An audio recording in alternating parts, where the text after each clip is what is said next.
Chào bạn, có một khán giả có bí mình nói về hậu tổ của phương Tây. Trong tình nghĩa của mình, hậu tổ là những ngày tinh hoa có thể đoàn kết một nhóm ngày giữa trên tâm lý trao đổi. Cụ thể là có thể cung cấp lợi ích cho người ta, cho nên được người ta đi theo. Và mình từng có nói rằng tầng lớp thống trị của Việt Nam trong ngày xưa chính là những hậu tổ có làm thương mại trên biển. Và nhắc đến tầng lớp thống trị của phương Tây, nếu là trong ngày xưa thì chắc chắn là chỉ những quý tộc trong chế độ phong kiến. Còn nếu là vào bây giờ, tại vì trong chế độ của phương Tây, chính quyền là mở cửa cho mỗi người. Ai nào có được người dân bầu cử ra thì ai nấy có thể nhập vào chính phủ. Không có một tầng lớp thống trị cố định, nhưng mà có một nhận thức mà đa số người đều sẽ đồng ý rằng trong xã hội phương Tây có một nhóm người chủ lưu có thể quyết định xu hướng chính sách của chính phủ, cho nên họ có thể được coi là tầng lớp thống trị thực tế. Họ là bourgeoisie. Trong tiếng Việt, bourgeoisie được phiên dịch thành giai cấp tư sản, nhưng mà trong tiếng Anh, tra Google thì có thể biết rồi, đó có hai ý nghĩa. Một là người trung lưu, hai là giai cấp tư sản. Thưa quý vị, mình tin rằng đa số người đều sẽ đồng ý người trung lưu không bằng với giai cấp tư sản. Một người không có tư sản nhiều vẫn có thể làm người trung lưu. Vì tránh sự hiểu lầm, xin để mình trực tiếp nói bourgeoisie trong video hôm nay.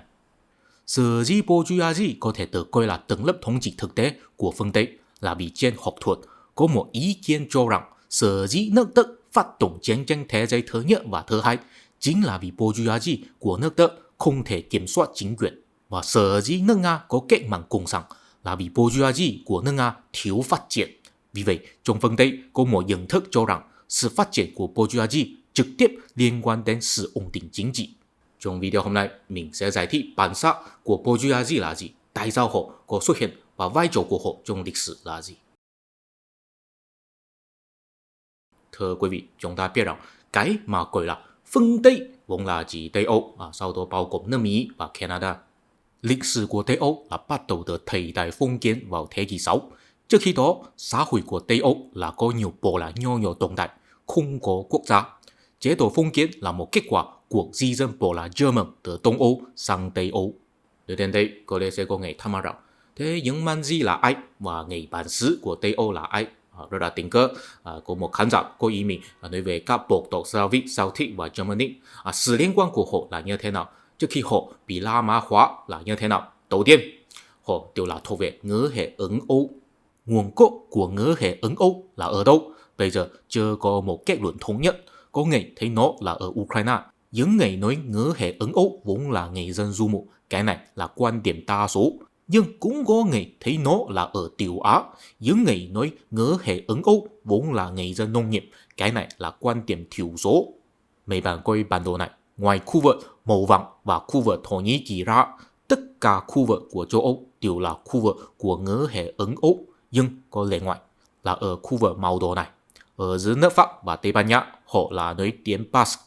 Tiếng Basque không phải là ngữ hệ Ấn Âu, đó có thể đại diện ngôn ngữ của người bản xứ trước khi người dân Ấn Âu đi tới châu Âu. Nhưng mà người Basque cũng không phải là người đầu tiên đi tới châu Âu. Bây giờ ở Tây Âu có nhiều di tích cực thẹn, không có ai biết hậu duệ của họ là ai. Có lẽ họ có thể đại diện văn hóa nhân loại sớm nhất ở châu Âu, nhưng dù sao họ đã bị di dân khác thay thế. Thưa quý vị, sự đấu tranh của nhân loại rất thảm khốc. Những người để lại di tích cực thẹn, họ là sử dụng đồ đá, cho nên khi họ gặp mặt với di dân sử dụng đồ đồng, họ có thể bị thay thế rất nhanh. Nhưng mà nhân loại cũng sẽ không chỉ thảm sát nhau, những người khác biệt cũng có khả năng hòa bình đối xử nhau. Dù sao 6.000 năm trước, người dân Ấn Âu lần lượt di dân đến châu Âu. Trong bản đồ này, chúng ta có thể nhìn thấy ngôn ngữ của phương Bắc Tây Âu là thuộc về tiếng Germanic, phương Nam thì là thuộc về tiếng Romanic, còn ở bên lề của nước Anh thì là thuộc về tiếng Celtic. Tiếng Celtic có thể đại diện nhóm người Ấn Âu đầu tiên đi tới Tây Âu, nhưng mà sau đó họ bị các bộ lạc German thay thế. Người German vốn là sinh sống ở Đông Âu. Từ thế kỷ 4, họ lần lượt di dân đến Tây Âu. Trong đó có một bộ lạc gọi là Frank. Họ đầu tiên xây dựng một đế quốc ở nước Pháp có tên là đế quốc Carolingian vào thế kỷ 9, chính thức thay thế thế lực La Mã ở Tây Âu. Nhưng mà chỉ trải qua 88 năm, họ thì giải tán. Tây Âu lại phân liệt thành nhiều chính quyền nho nhỏ. Nước Pháp là bộ lạc German xây dựng, nhưng mà tiếng Pháp là thuộc về tiếng Romanic. Tiếng Romanic thực ra là bắt nguồn từ tiếng Latin dung tục. Tiếng Latin vốn là ngôn ngữ chính thức của La Mã. Ở đây chúng ta có thể nhìn thấy một hiện tượng của sự giao thoa văn hóa. Khi Bo La German đi tới Tây Âu, tại vì họ có vũ lực, thủ lĩnh của họ có thể xây dựng chính quyền, nhưng họ cũng tiếp nhận ngôn ngữ bản xứ, cụ thể là ngôn ngữ mà những người bị họ thống trị, tức là tiếng Latin dung độ mà người Hạ Tạng nói, tức là tiếng Romanic. Cái này là hiện tượng của phương Nam Tây Âu. Cùng ở phương Bắc Tây Âu, tại vì dân số vốn có của Đế quốc La Mã ở đây không nhiều lắm, cho nên Bo La German ở đây có thể gìn giữ ngôn ngữ của mình nhiều hơn. Nhưng ở nước Anh, họ không hoàn toàn thay thế người dân bản xứ ở đây. Vì vậy chúng ta cũng có thể nhìn thấy ở nước Anh cũng có khu vực tiếng Celtic, người Celtic là di dân sớm hơn Bo La German. Dù sao, cả Bo La Celtic và Bo La German đều là người dân nông nghiệp, chỉ là họ không có năng lực xây dựng thành bang và tạo nên quốc gia. Họ có trồng trọt nhưng quy mô không lớn, vì vậy họ cũng có nuôi gia súc, nhưng mà sau thế kỷ 5, tình hình có thay đổi. Thưa quý vị, quốc gia là tổ chức có thể chấp hành pháp luật của mình. Việc chấp hành pháp luật phải có bảo lực. Việc xây dựng quốc gia phải có một nhóm người chuyên môn kiểm soát bảo lực mà không cần lao động. Họ là người thống trị. Họ có nhu cầu của dân số nông nghiệp khổng lồ để chuyên môn lao động nuôi dưỡng họ. Quốc gia phải có một xã hội có phân công lao động cao.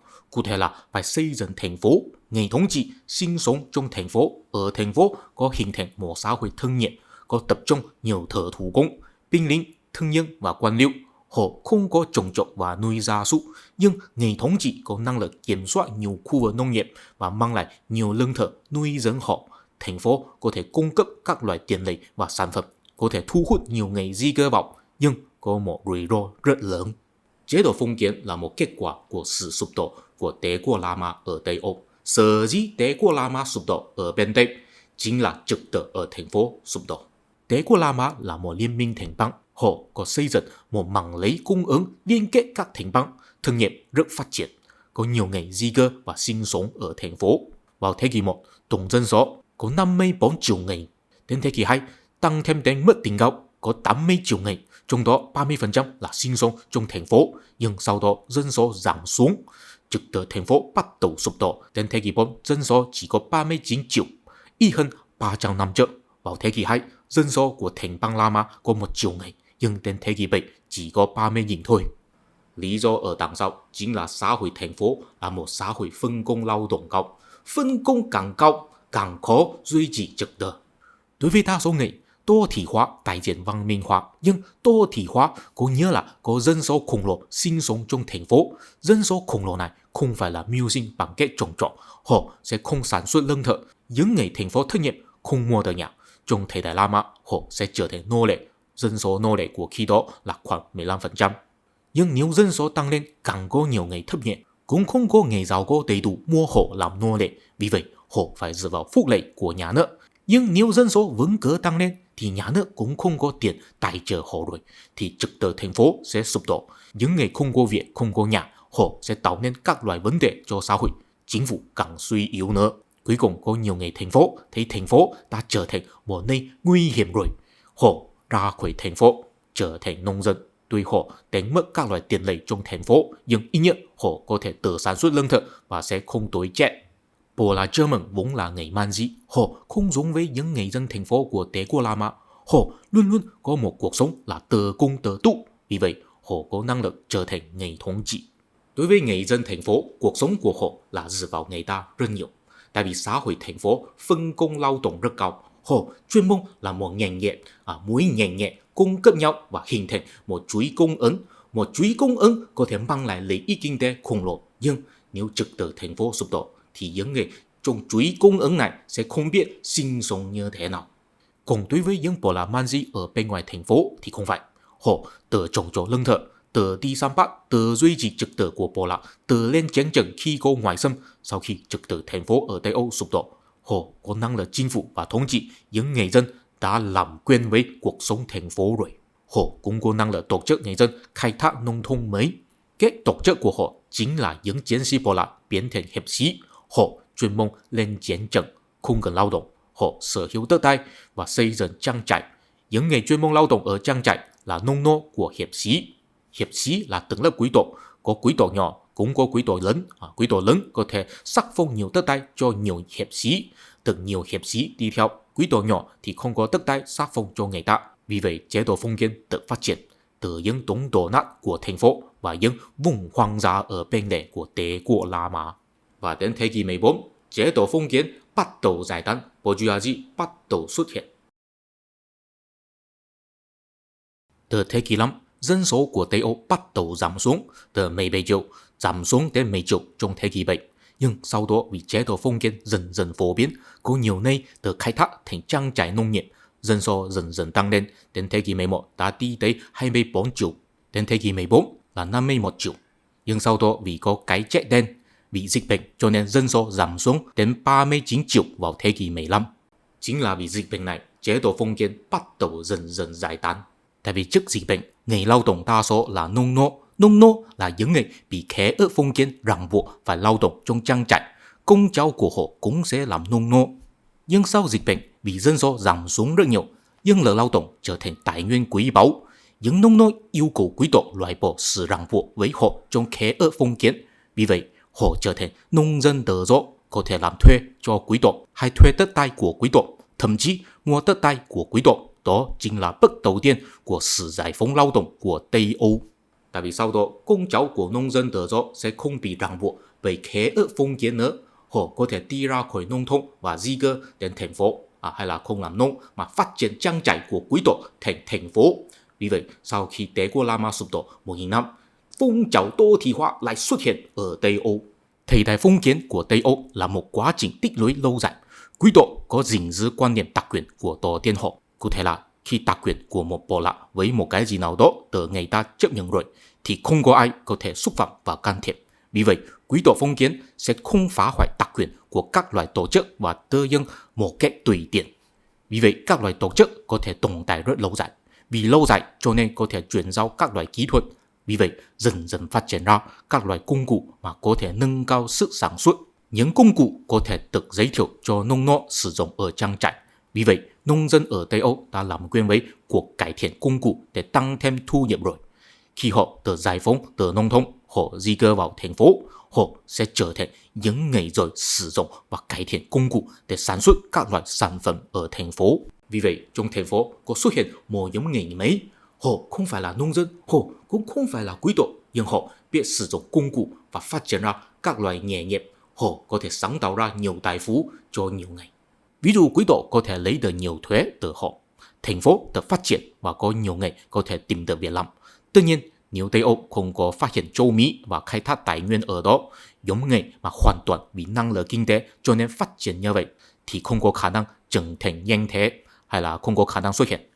Nhóm người như vậy chính là bourgeoisie. Họ không nhất định là nhà tư bản, nhưng ít nhất là họ có thu nhập ổn định và không cần sự che chở của quý tộc.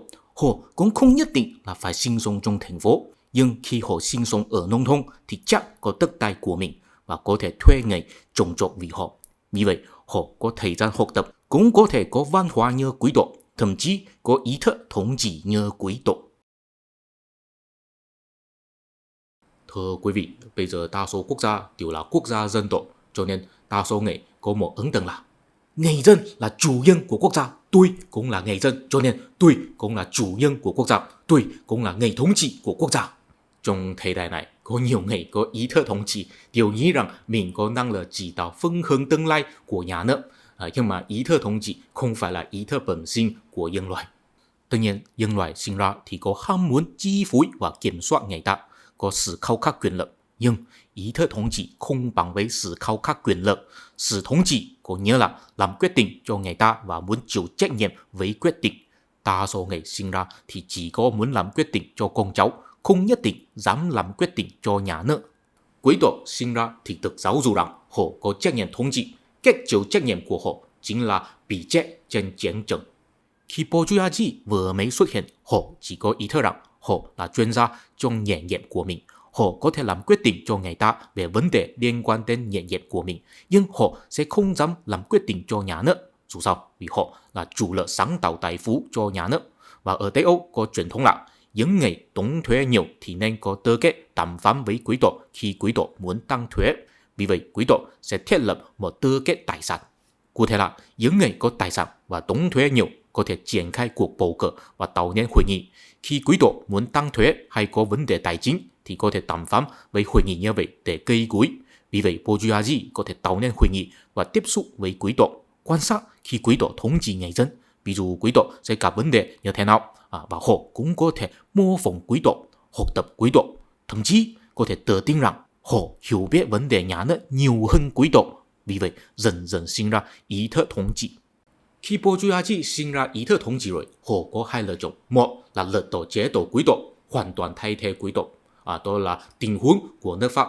Hay là hợp tác với quý tộc, chỉ là tạo hoàn cảnh tốt hơn cho bourgeoisie. Đó là tình huống của nước Anh. Sở dĩ nước Pháp có khác biệt với nước Anh, đó là liên quan đến chế độ. Trong nước Anh, trang trại và tước vị quý tộc chỉ có con trai cả có thể kế thừa.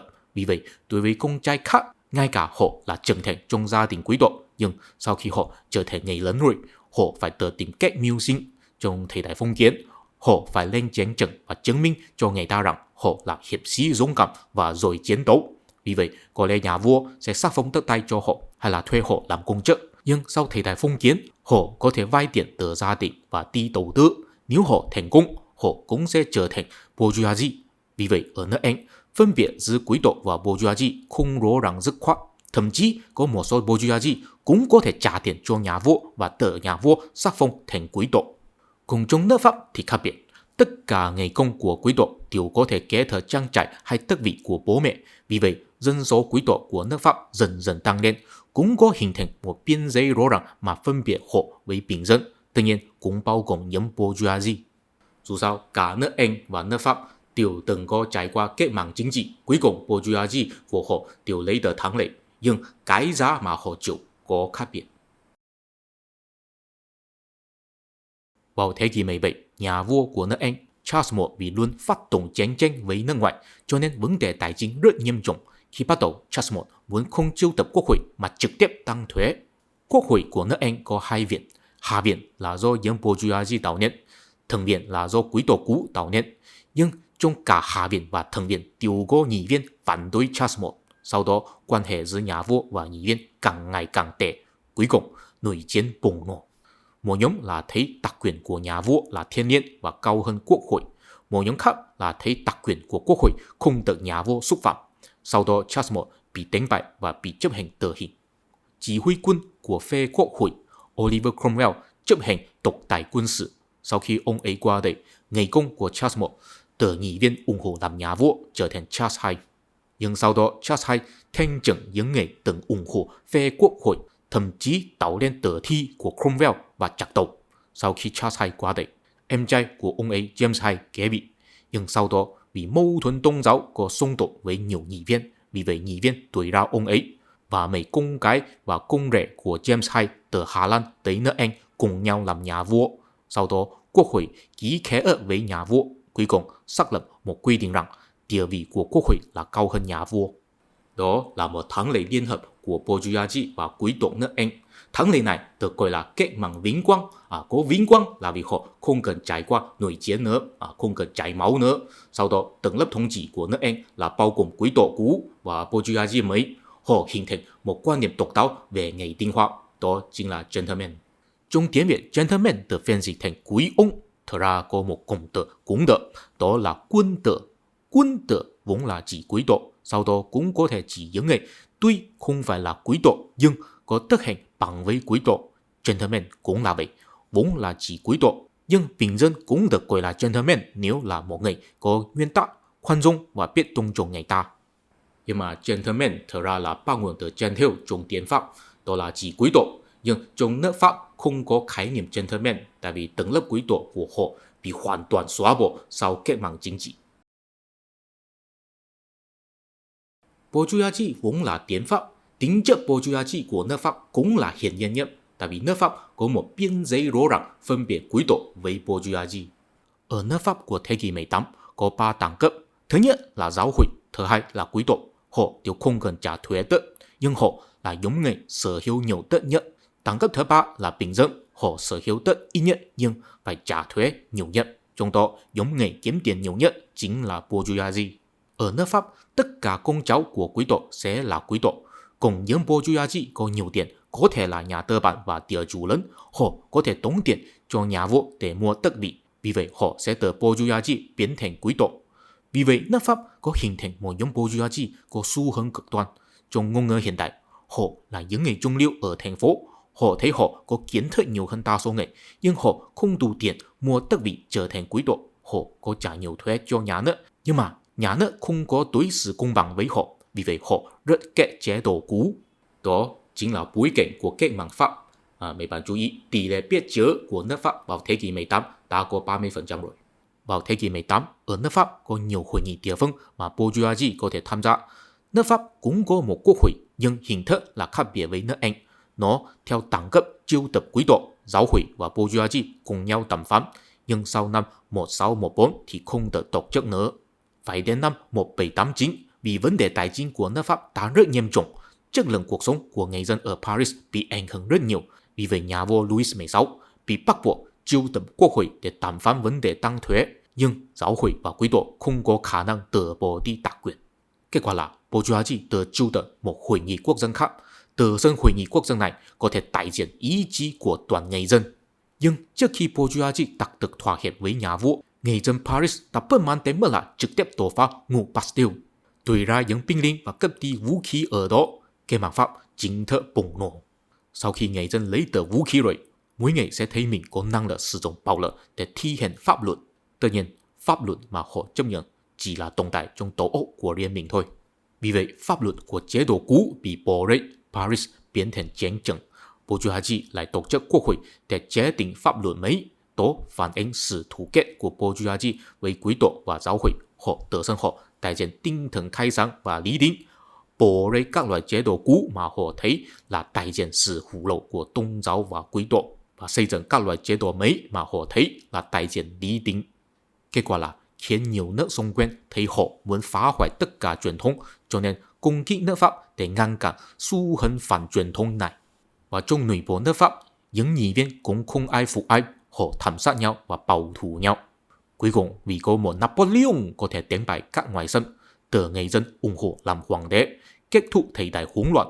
Cách mạng Pháp kết thúc, sau đó Napoleon cũng bị nước Anh đánh bại. Sau đó, vì đặc quyền của quý tộc và giáo hội đã bị xóa bỏ, cho nên biên giới giữa quý tộc và bourgeoisie không rõ ràng nữa. Họ hoặc hiệp nhau, nhưng vẫn phải học tập làm thế nào để hợp tác nhau để tạo nên một chính trị đồng thuận. Vì vậy, họ trải qua mấy lần sự thay đổi chế độ. Cuối cùng đến năm 1870 mới xây dựng một cộng hòa nước Pháp thứ ba ổn định. Truyền thống cộng hòa của bourgeoisie được củng cố đến bây giờ.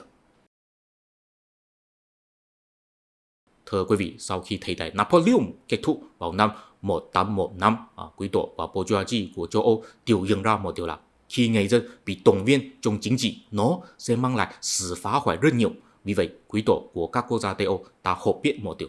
Đó là quý tộc nên chủ động hợp tác với bourgeoisie để họ tham gia chính trị trong một không gian có hạn, nhưng không để họ có sinh ra ý thức thống trị mà muốn thay thế quý tộc. Và sau đó, vì cách mạng công nghiệp triển khai, các loại nghề nghiệp mới xuất hiện, vì vậy dân số của bourgeoisie tăng lên. Khi bắt đầu, họ cũng chỉ quan tâm sự việc địa phương và nghề nghiệp, đôi khi suy nghĩ về văn hóa dân tộc, nỗ lực từng tầng mình thuộc về một dân tộc vĩ đại. Quý tộc cũng có thể tận dụng tình cảm dân tộc để đoàn kết người dân, tạo nên một ấn tượng rằng chính là quý tộc đại diện truyền thống và tinh thần của dân tộc. Chính là trong không khí của chủ nghĩa dân tộc như vậy, nước Đức được thống nhất vào năm 1871. Đó tạo tiền đề cho chiến tranh thế giới thứ nhất của tương lai. Sau thời đại Napoleon, châu Âu có 5 cường quốc: nước Anh, nước Pháp, nước Nga, Prussia và nước Áo. Họ thi hành ngoại giao cân bằng, cụ thể là không để một bên nào đó có thế lực quá mạnh ở châu Âu, cạnh tranh chỉ tồn tại ở hải ngoại bằng cách chiếm đoạt thuộc địa. Không có bên nào thôn tính những quốc gia nhỏ nhỏ ở châu Âu. Nhưng sau đó, vì cách mạng công nghiệp, cũng có một nhóm người mới xuất hiện. Họ chính là những công nhân làm việc trong nhà máy. Công nhân không giống với thợ thủ công truyền thống, họ không có sự bảo hộ và đặc quyền của phần hội, tức là Hiệp hội Thợ thủ công của châu Âu. Vì vậy, họ muốn tự tổ chức công đoàn để đàm phán với nhà tư bản để nâng cao tiền lương, và đó sẽ nâng cao giá cả của sản phẩm, tổng thân sức cạnh tranh của công nghiệp quốc gia. Có lẽ có nhiều người không biết, trong khi bắt đầu, phong trào công nhân là đối lập với chủ nghĩa dân tộc, vì mục đích của phong trào công nhân là cải thiện phúc lợi của tất cả công nhân trên toàn thế giới. Cùng chủ nghĩa dân tộc là chủ trương rằng tất cả quốc dân đều phải hy sinh mình để phục vụ cuộc nâng cao sức cạnh tranh của công nghiệp quốc gia. Phong trào công nhân đã phản bội lợi ích của nhà nước rồi. Mấy bạn chú ý, bourgeoisie là những người có thu nhập ổn định, có thể là người trung lưu trong xã hội, không nhất định là nhà tư bản, cho nên công nhân cũng có thể trở thành bourgeoisie. Ví dụ những công nhân có kỹ năng chuyên môn. Thật ra, khi bắt đầu, nhà lãnh đạo của phong trào công nhân chính là những công nhân làm việc trong xưởng in. Họ có kỹ năng chuyên môn, cũng có cơ hội tiếp xúc nhiều cuốn sách và tờ báo, cho nên có văn hóa và kiến thức, biết tổ chức công nhân khác, cũng biết đàm phán với nhà tư bản. Kết quả đàm phán giữa nhà lãnh đạo công nhân và nhà tư bản trực tiếp quyết định không khí chính trị của quốc gia. Nếu nhà lãnh đạo công nhân và nhà tư bản có đàm phán ra một kết quả mà hai bên đều đồng ý, thì nhà lãnh đạo công nhân cũng sẽ lấy được thu nhập ổn định, họ có thể biến thể bourgeoisie, phong trào công nhân sẽ không kịch liệt hóa. Đó là tình hình của nước Anh và nước Pháp. Nếu họ không có đàm phán ra một kết quả mà hai bên đều đồng ý, thì phong trào công nhân sẽ càng kịch liệt hóa. Vì muốn chống đối, quý tộc sẽ tận dụng chủ nghĩa dân tộc đoàn kết bourgeoisie trước, sau đó thao túng tâm lý của đại đa số người dân, để lại một ấn tượng cho người dân rằng phong trào công nhân là kẻ phản bội với lợi ích và truyền thống nhà nước. Người dân phải có niềm tin với nhà nước. Đó là tình huống của Prussia, nước Áo và nước Nga. Thưa quý vị, Prussia, nước Áo và nước Nga phải đến thế kỷ 19 mới bỏ rơi chế độ nung nô, cho nên họ rất muốn giải phóng sức lao động. Sự trưởng thành của bourgeoisie là muộn hơn nước Anh và nước Pháp rất nhiều. Vì vậy, nhà tư bản của họ đa số là quý tộc, dân số của người trung lưu cũng ít hơn, cho nên khó hơn thỏa hiệp với phong trào quần chúng. Vì vậy, quý tộc của họ rất dựa vào chủ nghĩa dân tộc để duy trì sự đoàn kết của người dân. Vì vậy, ngoại giao cân bằng của châu Âu bị phá hoại, tại vì chủ nghĩa dân tộc sẽ kích thích yêu cầu lãnh thổ của người dân. Vì vậy, Prussia có thể thống nhất với những nhà nước nho nhỏ mà cùng nối tiến tới vào năm 1871. Đó có xúc phạm lợi ích của nước Pháp. Vì vậy, đồng thuận giữa các cường quốc trong quá khứ bị phá hoại. Sau đó, nước Đức, nước Áo và nước Nga tạo nên đồng minh để cô lập nước Pháp. Đến năm 1877, vì chủ nghĩa dân tộc Slav, nước Nga triển khai chiến tranh với Thổ Nhĩ Kỳ vì muốn giải phóng những người Slav mà cũng là đi theo chính thống giáo Đông Phương. Sau đó, nước Nga thắng lợi và có thể kiểm soát Romania và Bulgaria. Đó đã xúc phạm lợi ích của nước Áo. Vì vậy, nước Áo tạo đồng minh với nước Đức để cô lập nước Nga, sau đó cũng bao gồm nước Ý. Sau đó nước Nga chuyển sang tạo đồng minh với nước Pháp vào năm 1891, sau đó bao gồm nước Anh vào năm 1907. Đến năm 1911, chủ nghĩa dân tộc German của nước Áo và nước Đức và chủ nghĩa dân tộc Slav của nước Nga và người dân ở Balkan, hay chủ nghĩa dân tộc xung đột với nhau ở Balkan. Chiến tranh thế giới thứ nhất bùng nổ. Đến năm 1917, người Nga đã không chịu được sự thảm khốc của chiến tranh nữa. Vì vậy, chủ nghĩa dân tộc người Slav bị bỏ rơi, phong trào công nhân thắng lợi. Công nhân xóa bỏ hết thế lực quý tộc cũ, nước Nga biến thành Liên Xô. Đến năm 1919, nước Đức và nước Áo chiến bại. Nhưng 20 năm sau, chủ nghĩa dân tộc German quay trở lại, chiến tranh thế giới thứ hai bùng nổ. Cuối cùng, vì có nước Mỹ tham chiến, nước Đức bị đánh bại. Chủ nghĩa dân tộc German cuồng tín bị tiêu diệt. Quý tộc cũ của German cũng mất đi sự ảnh hưởng. Bourgeoisie hoàn toàn thay thế quý tộc cũ của châu Âu, bước lên vũ đài chính trị. Và bây giờ, trong bourgeoisie của châu Âu cũng bao gồm nước Mỹ và Canada, thành phần rất phức tạp, miễn là có thu nhập ổn định, không cần lo mua nhà, có kiến thức và văn hóa, có ý thức thống trị, có thể tham gia đàm phán trong trường hợp chính trị, thì đều được coi là bourgeoisie. Cho nên nông dân cũng có thể là bourgeoisie. Bây giờ nông dân đã có thể sử dụng máy móc trồng trọt rồi, không phải bị ràng buộc trong lao động trên thổ địa. Nói đến đây, có lẽ sẽ có người thắc mắc rằng, nhưng bây giờ ở phương Tây, mỗi người lớn tuổi đều có thể bầu cử, nhưng không phải mỗi người đều là bourgeoisie, thì ai mới là người thống trị? Đúng rồi đó, thật ra đó là một kết quả của chiến tranh thế giới. Tại vì mỗi người lớn tuổi đều bị động viên tham chiến. Sau khi chiến tranh kết thúc, quyền bầu cử là một sự báo đáp cho người dân. Trước khi đó, chỉ có những người có tài sản mới có thể bầu cử. Và bây giờ mỗi quốc gia ít hay nhiều đều phải thao túng tâm lý của đại đa số người.